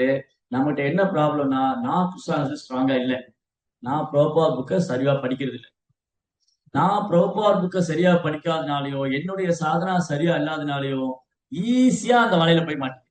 ரொம்ப சுலபமா அந்த மாயில போய் மாட்டிக்கும். ஏன்னா ஆல்ரெடி அந்த பசங்களுக்கு எல்லாம் கிருஷ்ண உணர்வுனா என்னன்னு தெரியாது. நீங்க ஸ்கூல்ல காலேஜ்ல படிக்கிற பசங்களுக்கு கிருஷ்ண உணர்வுனா என்னன்னு தெரியும்.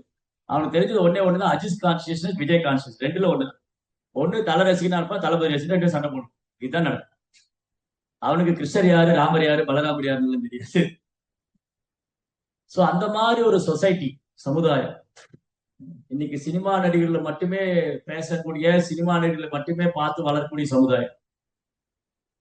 பகவத்கீதை பாகவதம் கேட்டு வளர்ந்த சமுதாயம் அல்ல. ராமாயணம் மகாபாரதம் கேட்டு வளர்ந்த சமுதாயம் அல்ல. இந்த வருஷம் பொங்கலுக்கு என்ன சினிமா வருது, போன வருஷம் பொங்கலுக்கு என்ன சினிமா வந்தது, யாருடைய படம் ஜெயிச்சுது, யார் படம் நல்லா போச்சு, இதை பேசி வளர்ந்த சமூகம்.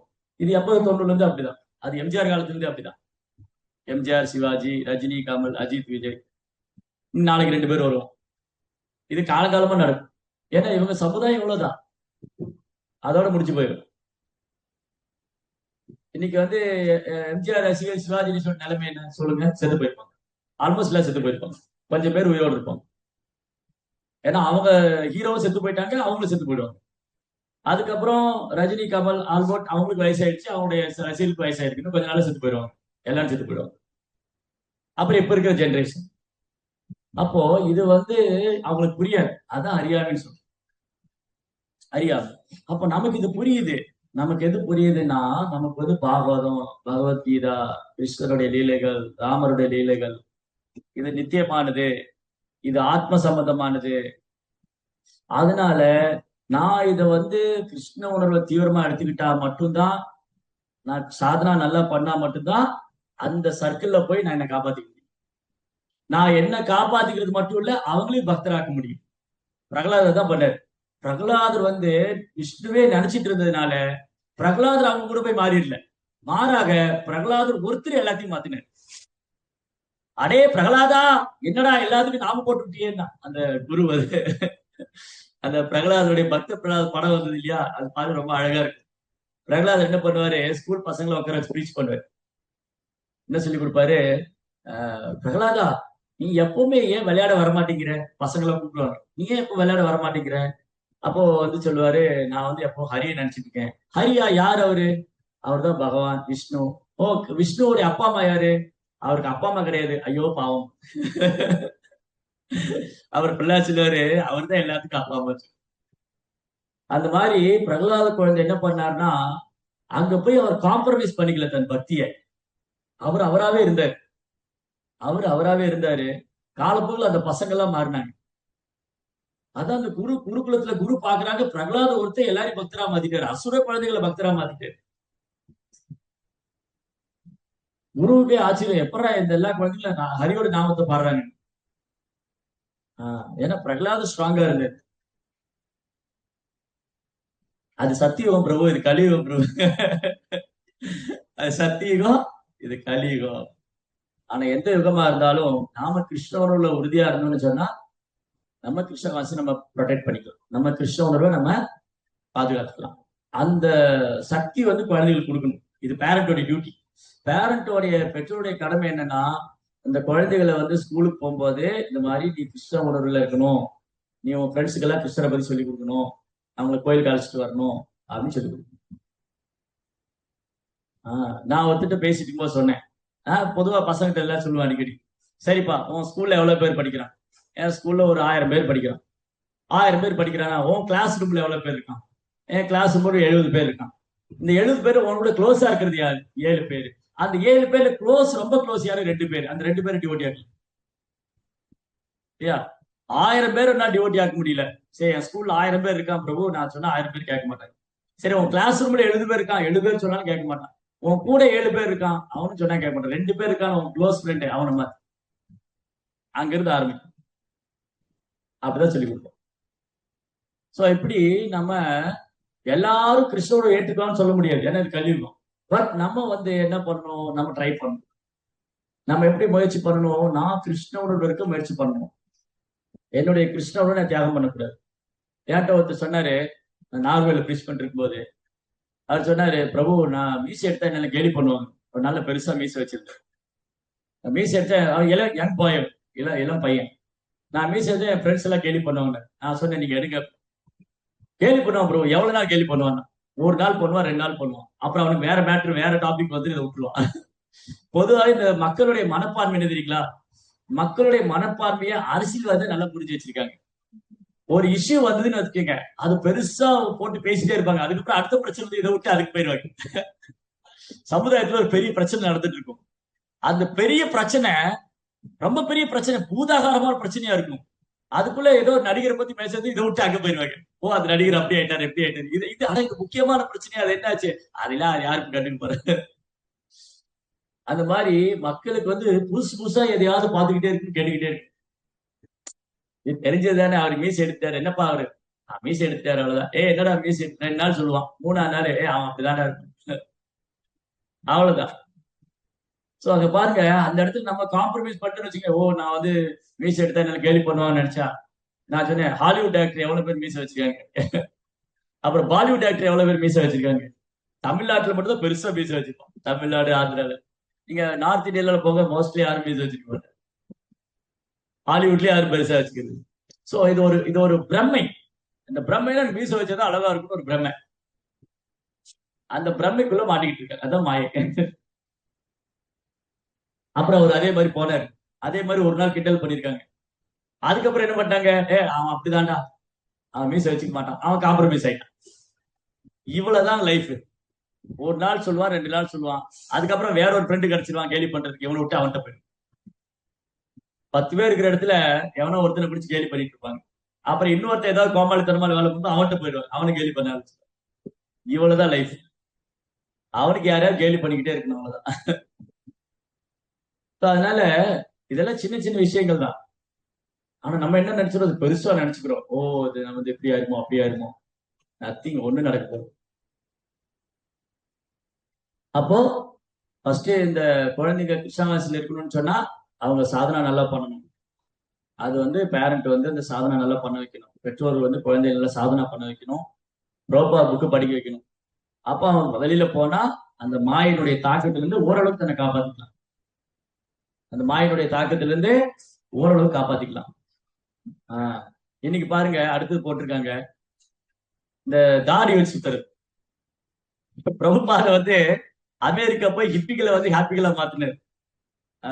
70 70 80ல பிரபுபார் அமெரிக்கா போய் அங்க இருக்கிற ஹிப்பிகள் எல்லாம் வந்து தலையை ஷேவ் பண்ணி வச்சு வைஷ்ணவரா மாத்தினார். இன்னைக்கு பாத்தீங்கன்னா இந்தியால நிறைய ஹிப்பிகள் சுத்திக்கிட்டு இருக்காங்க, தலைமுடியெல்லாம் பெருசா வச்சு, தாடி பெருசா வச்சு. ஈவன் டிவோட்டி குழந்தை கூட, பக்தருடைய குழந்தை கூட தாடி வச்சுட்டு இருக்கான்.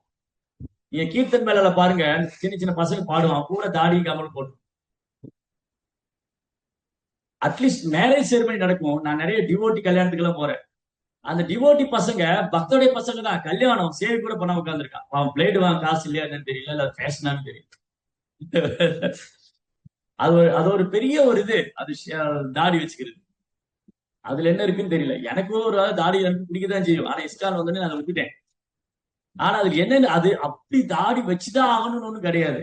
அது வச்சாலும் அழகா இருக்குன்னு யார் சொன்னான்னு தெரியல. ஏதாவது பொண்ணுங்கன்னு பார்த்து சொல்லிடுச்சான்னு தெரியல. அவர்கிட்ட கேட்க. இந்த மாதிரி சமுதாயத்துல வந்து சோ மெனி திங்ஸ் நிறைய நடக்குது. எனிவே, எதுவா இருந்தாலும் இப்ப ப்ராப்ளம் என்னன்னா, இங்கதான் எதை இதை வந்து ஷார்ட் கட் இதை சரி பண்றதுக்கு என்ன பண்ணணும். ஒரு குழந்தை வந்து கிருஷ்ண உணவுலயே இருக்கணும்னு சொன்னா முதல்ல அவங்க சாதனா நல்லா பண்ணணும், ரோபாப்புக்கு படிக்கணும். அப்பதான் வெளியில போனா மாயினுடைய தாக்கத்திலிருந்து எனக்கு காப்பாற்ற முடியும். அப்புறம் வந்து கிருஷ்ண கான்சியஸ் வந்து காம்ப்ரமைஸ் பண்ணக்கூடாது. நான் மத்தவனுக்காக வேண்டி என் கிருஷ்ண உணர மாட்டேன். இப்போ இஸ்லாத்துல உள்ள பையன், நான் வந்து இந்து நண்பனா இருக்கிறேன், எனக்காக அவனுடைய இதை வந்து காம்ப்ரமைஸ் பண்ணுவானா? நான் வந்து இஸ்லாத்துல மாதிரி ட்ரெஸ் போட மாட்டேன், நான் குரான் படிக்க மாட்டேன், எல்லாமே காம்ப்ரமைஸ் பண்ணுவானா? பண்ண மாட்டான். ஒரு கிறிஸ்டியன் பையன் வந்து காம்ப்ரமைஸ் பண்ணுவானா? பண்ண மாட்டான். அது நம்ம காம்ப்ரமைஸ் பண்ணுவோம். எப்படிலாம் காம்ப்ரமைஸ் பண்றாங்க பாருங்க. நீங்க எந்த இஸ்லாம் கடைகள்ல போனாலும், எந்த கிறிஸ்துவ கடையில போனாலும் அவங்க சாமியோட போட்டோ மட்டும் தான் வச்சிருப்பான். நீங்க இந்து கடைக்கு போய் பாருங்க, எல்லா சாமி போட்டோ வச்சிருப்பான். யார் கேளுங்க, எல்லாம் ஒண்ணுமா. ஏன்னா அவங்க சொல்லிப்பான், சொல்ல மாட்டான். ஒரு இஸ்லாம்காரன் சொல்ல சொல்லுங்க, எனக்கு எல்லா கடவுளும் ஒண்ணுதான் சொல்ல சொல்லுங்க. ஒரு இஸ்லாம்காரன் சொல்ல சொல்லுங்க, எல்லா கடவுளும் எனக்கு ஒண்ணுதான் அப்படின்னு. ஒரு கிறிஸ்தவரை சொல்லுங்க, எல்லா கடவுளும் எனக்கு ஒண்ணுதான், நான் எல்லாரும் வரைக்கும் வரமாட்டேன். அப்ப அவங்க காம்ப்ரமைஸ் பண்றது இல்லை. நம்ம பாருங்க, ஸ்கூல்ல காம்ப்ரமைஸ் பண்றோம், காலேஜ்ல காம்ப்ரமைஸ் பண்றோம், வியாபாரத்தை எல்லா இடத்துலயும் காம்ப்ரமைஸ் பண்ணி இன்னைக்கு ஒண்ணுத்துக்காக. ஸ்கூல்ல போனா ஸ்கூல்ல சார் இந்த மாதிரி பகவத்கீதை கிளாஸ் இருக்கணும். அது பாருங்க, இங்க கிறிஸ்டின் குழந்தைங்க முஸ்லீம் குழந்தைங்க படிக்கிறாங்க, வேணாங்க. காலேஜ்ல போனாலும் வேணாங்க. ஆனா கிறிஸ்டின் ஸ்கூல் பிரேயர்ல தான் ஸ்டார்ட் ஆகுது. கிறிஸ்டின் ஸ்கூல்ல பிரேயர் தான் ஸ்டார்ட் ஆகுது. யாராவது இந்து பசங்க இங்க படிக்க மாட்டேன்னு சொல்றாங்களா? சொல்ல மாட்டாங்க. ஏன்னா அவங்களுக்கு தேவை என் பையன் அங்க போய் படிக்கணும்.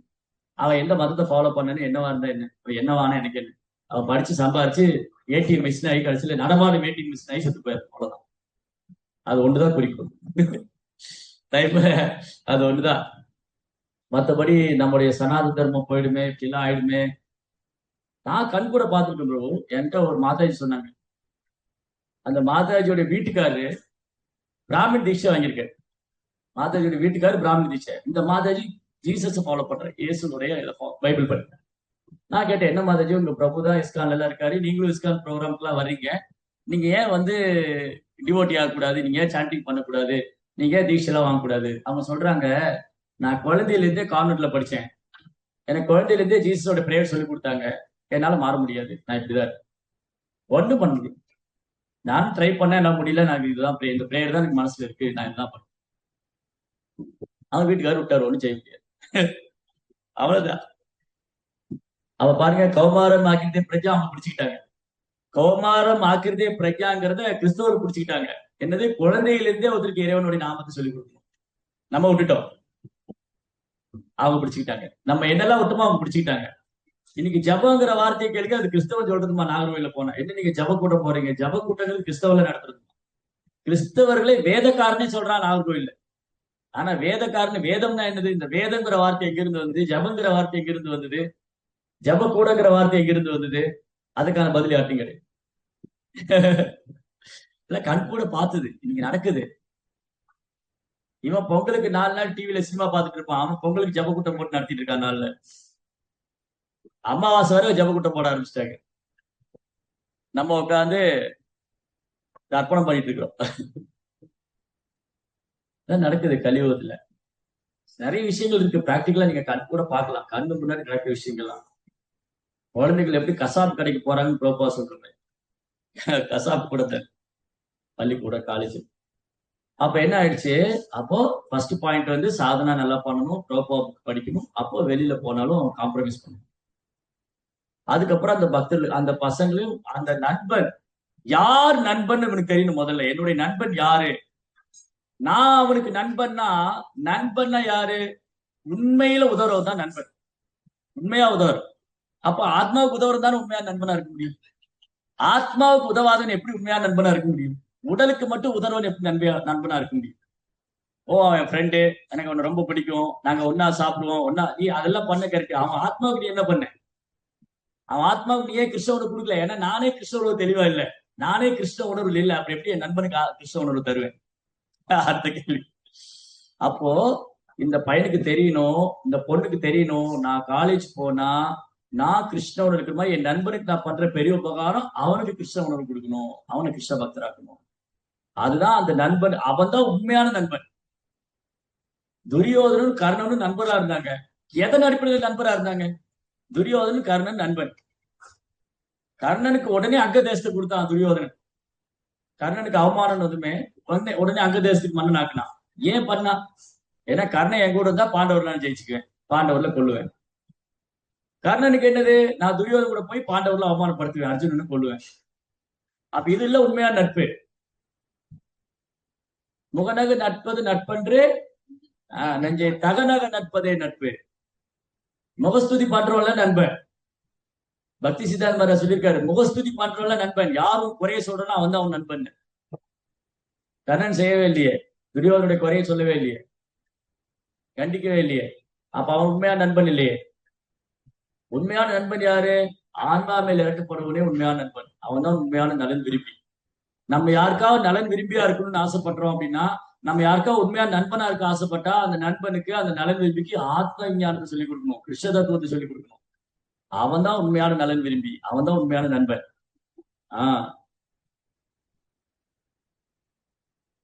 சேர்க்க ஸ்கூலு, காலேஜ், சினிமா, டிராமா, அந்த மொபைல் போனு, இதெல்லாம் தான் நம்ம கான்சியஸை பொல்யூட் பண்ணி. அப்புறம் என்ன ஆயிரும்? இதெல்லாம் தான் காரணம். ஒண்ணு வந்து சாதனா சரியில்லை, இன்னொன்னு கிருஷ்ணனோட தீவிரம் இல்லை. சாதனா சரியில்லாதனால கிருஷ்ணனோட தீவிரம் இல்லை, பிரபா புத்தகத்தை சரியா படிக்கிறது இல்லை. அப்ப இவருடைய கிருஷ்ண கான்சியஸே ஊஞ்சல் ஆடிட்டு இருக்கு. என்னுடைய கிறிஸ்தவ காலேஜ் ஊஞ்சல் ஆடிட்டு இருக்கும்போது நான் எப்படி ஒருத்தருக்கு ஸ்டடியான கிறிஸ்தவ உணவு தர முடியும்? அதனால அந்த பக்கம் போய் நானும் ஊஞ்சல் ஆடுறேன், அவனும் சேர்ந்து ஊஞ்சல் ஆடுறேன். ஊஞ்சல் ஆடுது அப்படின்னு கிறிஸ்தவ காலேஜ்லயே ஊஞ்சல் ஆடு. இதுதான் நடக்குது சொசைட்டில. அதனால அதுக்குதான் வந்து என்ன பண்ணணும், இந்த பசங்க எல்லாம் ஒண்ணு சேர்த்து அந்த இஸ்கால் இப்ப நிறைய இருக்கு, யூத் ஃபாரம் இருக்கு, அதுக்கு அவங்களுக்கு தகுந்த மாதிரி ட்ரைனிங் கொடுக்கணும். அப்படியே என்கரேஜ் பண்ணிக்கிட்டே இருக்கணும், வேற வழி இல்லை. ஒரு பக்கம் வீட்டுல என்கரேஜ் பண்ணணும், இந்த பக்கம் கோயில்ல என்கரேஜ் பண்ணணும். அப்பதான் கிறிஸ்தவ உணர்வுல இருப்பாங்க. ஆனா கம்பல் பண்ண முடியாது. ஒரு வயசுக்கு மேல வந்து கம்பல் பண்ண முடியாது. ப்ரோபா சொல்லியிருக்காரு குழந்தைகளை எப்படி வந்து நம்ம ட்ரெயின் பண்ணணும். 5 வயசு வரைக்கும் அவங்க அவங்க வெளியே அவங்க போக்கிலே விட்டுறணும். அது ஒண்ணும் சொல்லக்கூடாது. 5 வயசு வரைக்கும் அது விளையாடும், கீழே விழும், எந்திரிக்க என்னன்னா பண்ணும், அதை விட்டுறணும். 5ல இருந்து 10 வயசு இருக்கு இல்லையா, 5ல இருந்து 10 வயசு வரைக்கும் கையில கம்பி குச்சி வச்சு நல்லா கொடுக்கணும். தப்பு பண்ணுவியா பண்ணி அடிக்கிற அடியில லைஃப்ல தப்பே பண்ணக்கூடாது.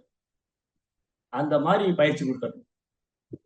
10ல இருந்து 14 வயசு வரைக்கும் கையில கம்பு வச்சுக்கின்னு அடிக்கக்கூடாது. அந்த கம்பை பார்க்கும்போது பயம் வரணும், என் அப்பா என்ன அடிச்சிருவாரு, என் அம்மா என்ன அடிச்சிருவா. அப்போ 14 வயசு வரைக்கும் அந்த குழந்தைகளுக்கு அப்பா அம்மா மேல பயம் இருக்கணும். அட்லீஸ்ட் அப்பா மேல பயம் இருக்கணும், இல்ல அம்மா மேல பயம் இருக்கணும். 2 பேர்த்துல யாரும் ஒருத்தர் மேல பயம் இல்லைன்னு சொன்னா அந்த பிள்ளை வீணா போயிடும். இன்னைக்கு 90 கிட்ட சொல்றேன், 90 கிட்ட வந்து அப்பா கிட்ட பயம் இருக்கும். அப்பா வரனா அந்த பக்கம் போயிடுவான். ஏன்னா ஏதாவது திட்டுவாரு சொல்லுவாரு, இவன் தப்பு பண்ணிருப்பான். அப்புறம் அம்மா போய் சொல்லுவா, தெரியாம பண்ணிட்டா மன்னிச்சுக்கோ. ஏன் ஒழுங்கா படிக்கல, ப்ராக்ரஸ் ரிப்போர்ட்ல கையெழுத்து போடணும். ப்ராக்ரஸ் ரிப்போர்ட்ல நான் ஸ்கூல் படிக்கும் போது ப்ராக்ரஸ் இப்போ அப்ப இருக்குன்னு நினைக்கிறேன், அந்த மாதிரி இருக்கு. அப்போ ப்ராக்ரஸ் ரிப்போர்ட்ல கையெழுத்து வாங்கிட்டு வரும். அப்ப மார்க் கம்மியா இருந்தா அப்பா போட மாட்டேன், நீ ஒழுங்கா படிக்கல நான் மார்க் கையெழுத்து போட மாட்டேன். அப்ப அம்மா வந்து சொல்லுவா, சரி அடுத்த எக்ஸாம்ல வாங்கிடுவான், போட்டு கொடுங்க. அம்மா ரெக்கமெண்ட் பண்ணோடனே நீ தான் அவனை செல்லம் கொடுத்து கெடுக்கிற திட்டுவேன். அந்த அவனுக்கு சேர்த்து அம்மா திட்டு வாங்குவா. அந்த பையன் பண்ண தப்புக்கு அம்மா திட்டு வாங்குவா அப்பா கிட்ட. அவர் அவ்வளவு கண்டிப்பா இருப்பாரு. அதனால பெரும்பாலும் பசங்களுக்கு அப்பாவை பிடிக்காது, அம்மாவை தான் பிடிக்கும். ஏன்னா இவன் பண்ற தப்பு கூட அம்மா திட்டு வாங்கிக்கலாம், கையெழுத்து வாங்கி கொடுத்துருவாரு. இன்னைக்கு வந்து என்ன கையெழுத்து வாங்கி கொடுத்துருவாரு. அந்த மாதிரி ஒரு பயம் இருக்குங்க. அதாவது ஸ்கூல்ல போனா டீச்சர் மேல பயம் இருக்கணும், காலேஜ் போனா ப்ரொஃபசர் கிட்ட பயம் இருக்கணும், வீட்டுல அப்பா கிட்டயும் அம்மா கிட்டயும் பயம் இருக்கணும். இந்த பயம் இல்லைன்னு சொன்னா அவன் வளராம சரியில்லாம போயிடுவான். இன்னைக்கு பாருங்க, ஸ்கூல்ல டீச்சர் பயந்துக்கிறாங்க, பசங்க தான் போய் கம்ப்ளைண்ட் பண்ணிடுவாங்க. 2K தான், 2K. 90ஸ்ல வந்து டீச்சர் பார்த்தா நடுப்போம். என்னோட தமிழ் வாத்தியார் என்ன பண்ணுவாரு, அப்படி இந்த இடத்த பிடிச்சி கில்லுவாரு. இப்படி கில்ல அப்படியே மேல போவோம், நம்ம வழி தாங்க முடியாது. இன்னைக்கு இல்ல சொல்லுங்க, வெளியே வந்தா கல் எடுத்து அடிச்சு போடுவான். ஆமா, கத்தி எடுத்து குத்த போயிட்டானே. அதுதான் பாருங்க காலம் எப்படி மாறிட்டு வருது. அப்போ இன்னைக்கு கண்டிப்பான வாழ்க்கை யாரும் பிடிக்கிறது இல்லை, யாருக்கும் கண்டிப்பா இருக்குங்கிறது பிடிக்கிறது இல்லை. அன்னைக்கு ஏன் கண்டிப்பா இருந்தாங்க, அந்த பையன் நல்ல பையனா வளரணும், நல்ல சமுதாயம் வளரணும். நல்ல சமுதாயம் வளரணும்னு நினைக்கிறோம், கண்டிப்பா இருப்பாங்க. கண்டிப்பா இருந்தா பிடிக்காது. நிறைய பேருக்கு லீடர் வந்து கண்டிப்பா இருந்தா பிடிக்காது. ஓ அவர் அதை சொல்றாரு இதை சொல்றாரு, அவரு கண்டிப்பா இருந்தா பிடிக்காது. பொதுவாக மக்களுக்கு கண்டிப்பா இருந்தா பிடிக்காது.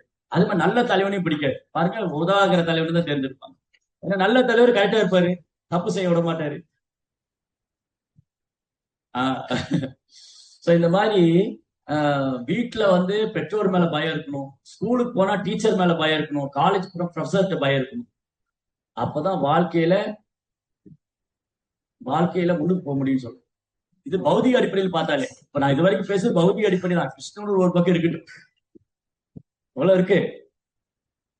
ஆனா இன்னைக்கு பாருங்க, ஸ்கூல்ல டீச்சர் பயந்துக்கிறாங்க, எல்லாம் வேலை விட்டு அடிச்சிருவாங்களோ, அந்த பசங்க ஏதாவது கம்ப்ளைண்ட் பண்ணிடுவாங்களோ. வீட்டுல பெற்றோர் பயந்துக்கிறாங்க, பையன் என்ன திரும்ப சொல்லிட்டா என்ன பண்றது. காலேஜ்ல போனா ப்ரொஃபசர் எப்ப இருக்கு படிச்சு எக்கடிட்டு போனா எனக்கு என்ன அவன். இன்னைக்கு எல்லாம் கை விட்டாங்க. இன்னைக்கு டீச்சர் ப்ரொஃபசர்ல என்ன ஆயிட்டாங்கன்னா, சம்பளம் வாங்குறான், இவன் படிச்சா என்ன படிக்கல, இவன் எக்கடிட்டு போனா என்னதான் அவங்க. பெற்றோர் நிலைமை அப்படி ஆயிடும் கொஞ்ச காலத்துல. அப்படிதான் ஆயிடுச்சு. என்ன ஆயிடுச்சுன்னா, இந்த 5ல இருந்து 10 வயசு வரைக்கும் அடி கொடுத்து வளர்க்கணும், 10ல இருந்து 14 வயசு வரைக்கும் கையில பெரம்பு இருக்கணும், அடிக்கக்கூடாது. ஆனா அவனுக்கு பயம் இருக்கும், சின்ன வயசுல அடி வாங்குறது ஞாபகம் ஒரு கண்ணு முன்னாடி வந்து போகும், அடிச்சிருவா பேசாம இருக்கணும். 14-15 வயசுக்கு மேல அடிக்கிறதுல உதவ. அப்ப நம்ம அடி வாங்குற மாதிரி அது நீ நடக்குது. அதனால என்ன பண்ணணும், அந்த 14 15 வயசு வரும்போது அவனுக்கு அறிவுரை சொன்னாலே பிடிக்காது, அவனுக்கு உபதேசம் பண்ணாலே பிடிக்காது. ஆனா ஆனா உன்ன ஏதாவது சொல்லிக்கிட்டே இருப்பான். ஒண்ணு சொல்ல ஒரே வார்த்தை தான், இவ்வளவு வருஷம் உனக்கு எல்லாம் சொல்லி கொடுத்தாச்சு, இனி நீ எது சரி தப்பு நீ பாத்துக்கணும், அவ்வளவுதான். வேற ஒண்ணும் பண்ண முடியாது. அதுக்கப்புறம் அவனுடைய இது அவன் தான் 14 15 16 வயசு வரை கிருஷ்ணகாசி கொடுத்தாச்சு. அப்ப கிருஷ்ணர் முழுமுதற் கடவுள், அவரை சரணாகதி பண்ணணும், பக்தி தொண்டு செய்யணும், பகவத்கீதை படிக்கணும், சாண்டிங் பண்ணணும், சேவா பண்ணணும், எல்லாம் சொல்லி கொடுத்தாச்சு. அப்போ அதை பயன்படுத்திக்கலன்னு சொன்னா அவன் அதை தன்னுடைய சுதந்திரத்தை துஷ்பிரயோகம் பண்றான். பக்தர் அல்லாதவங்க சேர்ந்துட்டு இதெல்லாம் விட்டுட்டு போகும்போது அது கொஞ்சம் கஷ்டமா தான் இருக்கும். ஆனா என்ன பண்றது, பக்தர் சங்கம் இருக்கு, எல்லாமே இருக்கு, பயன்படுத்திக்கலாமே. அப்போ எந்த ஒரு குழந்தை இதை சரியா பயன்படுத்திக்கிறானோ அவன் ரொம்ப பாக்கியம். இது சொல்லியிருக்க பிரம்மா மனுவை பார்த்து சொல்ற பாருங்க. அதனாலதான் இந்த கல்வி ரொம்ப அவசியம் சொல்றது. இப்போ இவ்வளவு நேரம் வரைக்கும் ஜென்ரலா பேசிட்டு இருந்தோம். இப்ப ஏன் இந்த பாகவதம் அவசியம் பாருங்க. நிறைய உதாரணம் இருக்கு இங்க பாகவதத்துல. பாகவதத்துல, ராமாயணத்துல, மகாபாரதத்துல 3 எடுத்துக்குங்க. 3 எடுத்துக்கலாம். இப்போ இதான் கன்க்ளூஷன். என்ன முடிவுன்னா, ஒரு பையன் எப்படி இருக்கணும், எப்படி இருக்கக்கூடாது, ஒரு அப்பா எப்படி இருக்கணும், எப்படி இருக்கக்கூடாது. இந்த 3 உதாரணம் இருக்கு. ஒரு பையன் எப்படி இருக்கணும், எப்படி இருக்கக்கூடாது, ஒரு தந்தை எப்படி இருக்கணும், எப்படி இருக்கக்கூடாது. ராமாயணத்திலே இருக்கு, மகாபாரதத்தில் இருக்கு, பாகவதத்தில் இருக்கு. பாகவதத்துல நரசிங்கர் சாரி எண்ணெய் பிரகலாத். எண்ணெய் ஒரு தந்தை எப்படி இருக்க கூடாதுங்கிறதுக்கு உதாரணம். பிரகலாதம் ஒரு பையன் எப்படி இருக்கணுங்கிறதுக்கான உதாரணம். எண்ணெய் பொய்யா அகங்காரம். காலையில் கூட கிளாஸ் கேட்டு இருந்தேன். அவர் சொன்னாரு, எண்ணெய் எல்லாருமே வார்த்தை கேட்க ஆரம்பிச்சிட்டாங்க. 99% பிரம்மா, விஷ்ணு, சிவபெருமான், இந்த 3 பேர் தவிர, பிரம்மா, விஷ்ணு, சிவபெருமான் தவிர மீது எல்லாரும் எண்ணெய் கண்ட்ரோல் இருக்காங்க. எல்லா தேவர்கள், கந்தர்வர்கள், கிண்ணறர்கள், கிம்புருஷர்கள், யக்ஷர்கள், ராட்சசர்கள், ரிஷிகள், முனிவர்கள் எல்லாரும் ஒரு கண்ட்ரோல் இருக்காரு. ஒரே ஒரு ஆள் தான் ஒரு கண்ட்ரோல் இல்ல, பிரகலாத். அப்ப எண்ணெய் என்ன நினைக்கலாம், அனைத்து ஒரு சின்ன பையன் தான், அவனையே நான் பொருள்படுத்தணும் அப்படின்னு நினைக்கலாம். எல்லாருமே என் கண்ட்ரோல் இருக்காங்க, இவன் ஒரு சின்ன பையன், இவன் என்ன சொன்னா எனக்கு என்னன்னு போலாம், விட்டுட்டு போயிடலாம் இல்லையா. ஆனா எண்ணெய் பொறுக்க முடியல. இவனையும் நான் சொல்றதை கேட்க வைக்கணும், இவனையும் என்னுடைய வழிபாடு செய்ய வைக்கணும், இவனையும் கிருஷ்ண பக்தி பண்ண விடக்கூடாது. அதான் எண்ணெய். உலகமே அவன் காடு கீழே இருக்கு, ஆனா பிரகலாதரை மட்டும் டார்ச்சர் பண்றான். இந்த குழந்தை மட்டும் எப்படி ஹரியோட நாமத்தை சொல்லல. ஆனா எல்லாரும் ஒன்னதானே ஃபாலோ பண்றான், ஒருத்தன் தானே போட்டு விடு, அது கேட்கல முடியாது, அவனையும் நான் சொல்ல விட மாட்டேன். அதான் எண்ணெய். பிரகலாதர் என்ன பண்ணாரு, பிரகலாதர் எண்ணெய் டாலரேட் பண்ணிக்கிட்டு பொறுத்துக்கிட்டாரு, சகிச்சுக்கிட்டாரு. ஏன்னா பிரகலாதருக்கு புரிஞ்சுது, இவருக்கு இன்னும் புரியல. பிரகலாதுக்கு புரிஞ்சுது கிருஷ்ணரா முழுவதற்கு கடவுள், அது எண்ணெய் புரியல. அதை புரிய வைக்கணும் முயற்சி பண்றாரு பிரகலாதர். எண்ணெய் ஏத்துக்க தயாரா இல்ல. ஆனால் பிரகலாதர் அவங்க அப்பாவை வெறுக்கல, அவரை அவமதிக்கல, அவர் குறை சொல்லல, மாறாக அவருடைய கிருஷ்ண கான்சியஸ் பிராக்டிஸ் பண்ணார். அதான் அந்த ஒரு விஷயத்துல அவர் காம்ப்ரமைஸ் பண்ணல பிரகலாத். அதுக்காக என்னென்ன கஷ்டப்பட்டான்னு தெரியும் உங்களுக்கு இல்லையா. சரி, அடுத்த உதாரணம் ராமாயணம். ஒரு தந்தை எப்படி இருக்கணுங்கிறதுக்கு உதாரணம் தசரதர், ஒரு பையன் எப்படி இருக்கணும் உதாரணம் ராமர். தசரதர் ரகுவம்சத்துல பகவானுடைய பக்தரா இருந்தாரு. அந்த பக்தனுக்கு குழந்தையா வந்த ராமரும் எப்படி சேவை பண்ணாரு, ஒரு வார்த்தை தான் சொன்னார். கைகைக்கு அது தசரதர் சொல்லல, வரம் கொடுத்திருந்தாரு. அப்ப கைகை அதை பயன்படுத்திக்கிட்டா, என் மகன் பரதன் நாடலும், உன் மகன் ராமன் காட்டுக்கு போகணும். அந்த ஒரு வார்த்தை தான் ராமர் காட்டுக்கு போயிட்டாரு. ஆனா ராமருக்கு முழு அதிகாரம் இருக்கு, அவர் தான் மூத்த பையன். அயோத்தியாவின் பட்டாபிஷேகம் ஏத்துக்கிறதுக்கு எல்லா உரிமையும் ராமருக்கு உண்டு. ஆனா இப்ப ஆர்கியூ பண்ணல. நீ யாரு கேட்டு வாக்கு கொடுத்தீங்க, தசரத்திட்டு போய், ராமர் தசரத்திட்டு போய், நீ யாரு கேட்டு வாக்கு கொடுத்த, நான் தான் மூத்த பையன், எனக்கு தான் அரியாசனம், எப்படி நீங்க செய்யலாத. ஒரு வார்த்தை பேசல. ராமர் வார்த்தை பேசுறது இல்லை, அவர் முகத்துல கூட எந்த மாற்றம் இல்லையா. அது தசரதர் ராமனுடைய முகத்தை பார்க்க முடியாம தரையில விழுந்திருக்காரு, அழுதுட்டு இருக்காரு. கைகை சொல்றா, தசரதர் சொல்லல, கைகை தான் சொன்னா, நீ ராமா நீ காட்டுக்கு போகணும்னு. அப்ப ராமருடைய முகத்துல இருக்கு இல்லையா, அதுல ஒரு துளி கூட சேஞ்சஸ் இல்ல. முகம் வந்து சிவப்பறதோ, கண்ணு சிவந்ததோ, கோபம் வந்ததோ, வருத்தம் வந்ததோ ஒண்ணும் கிடையாது. அப்படியே சிரிச்ச முகத்துல சொல்ற ராமர். அப்பாவுடைய விருப்பம் அதுன்னா நான் செஞ்சுட்டு போறேன், என்ன இருக்குல்ல, அப்பாவே என்கிட்ட சொல்லலாம் அப்படி. அதான் ராமர்.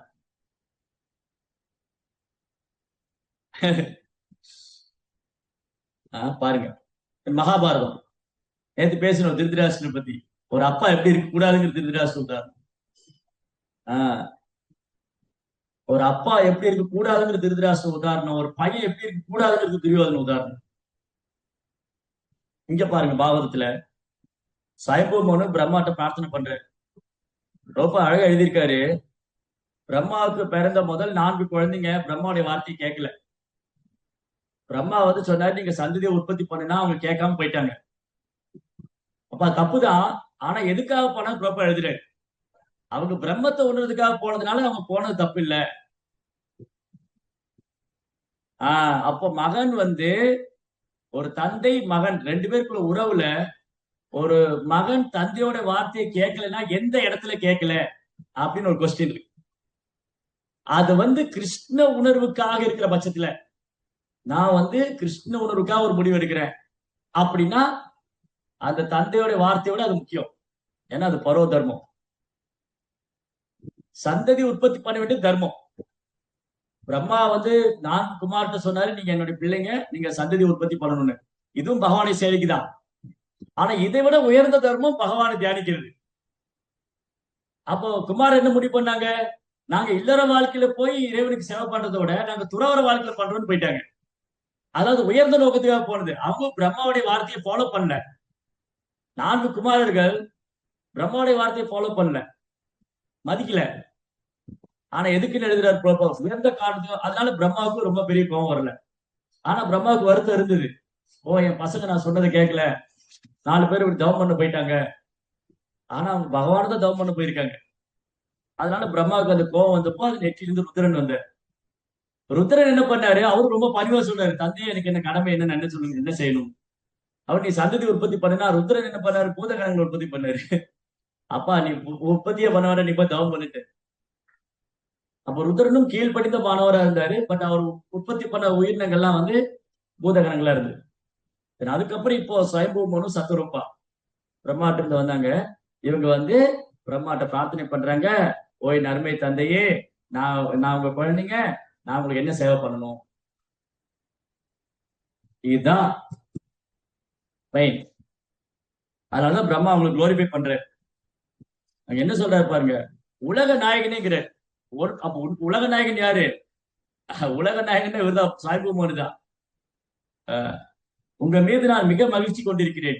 ஏன்னா நீங்க வந்து என்னுடைய வார்த்தையை நிறைவேற்றுறதுக்கு ரெடியா இருக்கீங்க. அதெல்லாம் ரொம்ப சந்தோஷமா இருக்கு.